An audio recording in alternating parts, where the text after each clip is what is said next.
over the last 7 lessons, we've covered the foundational elements of your DAO's operating system, from purpose and mission all the way to information management and meetings. These are the principles, the frameworks, and the mindsets which you as a DAO builder must put into place at the beginning to ensure that your organization grows on a solid foundation. If you've been completing your workbook exercises throughout this course, you'll already have the basis of this developed. Now, let's say your new operating system is in place, your DAO is gaining momentum, and everything is going great. Is that it? Have we done everything we need to make sure that the DAO stays healthy and sustainable? No, of course not. Your DAO will always be in a state of transformation. Remember, organizations are complex adaptive systems, not complicated mechanical ones. They are living systems, not machines. So how do you change a complex adaptive system? Well, you try new things, notice positive and negative patterns, and then do more of what's working and less of what isn't. And to do so, we can implement a process called looping. This process is a key part of continuous learning and improvement, as highlighted in Aaron Dignan's book, Brave New Work, and contains 3 stages that are carried out recursively. Step 1 is sensing tensions. Step 2 is proposing practices, and step 3 is conducting experiments. So let's take a deeper look at the process and how to bring it to life. Step 1, sensing tensions. It's important to notice the stuff that bugs us at work because they can actually spark change. You know, those little annoyances that pop up when things aren't going the way we want them to. Those are the tensions, and they're a sign that something needs to change. It's not just about spotting them, but really understanding and prioritizing them. Leaders and teams should make an effort to pick up on these tensions, maybe by chatting in team meetings or having open conversations where everyone can feel like they can speak their mind. Sensing these tensions is the first step in changing things up. It's like a compass showing us what needs a little tweaking. Step 2, proposing practices.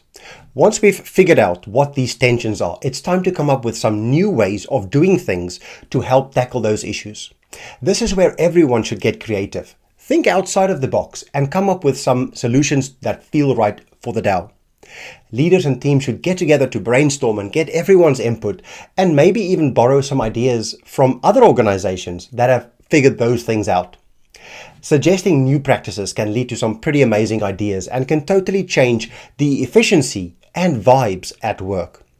And most importantly, everyone should feel like they can throw in ideas into the mix. It's all about making things better together. And finally, step 3, conducting experiments. After we've got some practices to try out, it's time to give them a test run. Start small and be structured about it, kind of like a mini science experiment. We can run a little trial, see how it goes, and then chat about what worked and what didn't. The main thing is to make sure that everyone feels like it's okay to take risks, and that if things don't go as planned, it's no big deal because it's all part of the learning process. By testing things out, we can figure out what actually works and what doesn't, and then tweak things as we go. It's all about keeping up with what everyone needs and making sure that work in the DAO is better for everyone. Now, a good way to implement this looping process is to make it a recurring workshop. You can call it the OS improvement or innovation workshop because it's all about making your operating system better. Try to run them once a quarter at organizational level and even more frequently at working group or team level. For this workshop, you'll be bringing your DAO members together to identify tensions, proposing practices, and creating experiments using a digital whiteboard solution like FigJam, Mural, or Miro. Below this video, you'll find a FigJam template and instructional video on how to facilitate such a workshop. Remember, the only constant in life is change, so embrace it. It's not always easy, but DAOs are in a unique position to fight against the status quo and bring about global change through our collective intelligence and collaborative strength. By pooling our diverse perspectives, experiences, and resources together, we can pioneer innovative solutions and create a more equitable, transparent, and decentralized future for all. And now you have all the tools you need to participate in this evolution of the on-chain organization by building your own DAO. Okay, this was your final lesson with educational content. There's nothing more to learn in this Season 1 course. Remember to check out the OS improvement template and instructional video below to help you implement the looping process in your own DAO. I'll see you in the last video to wrap up this course and let you know what you should do next.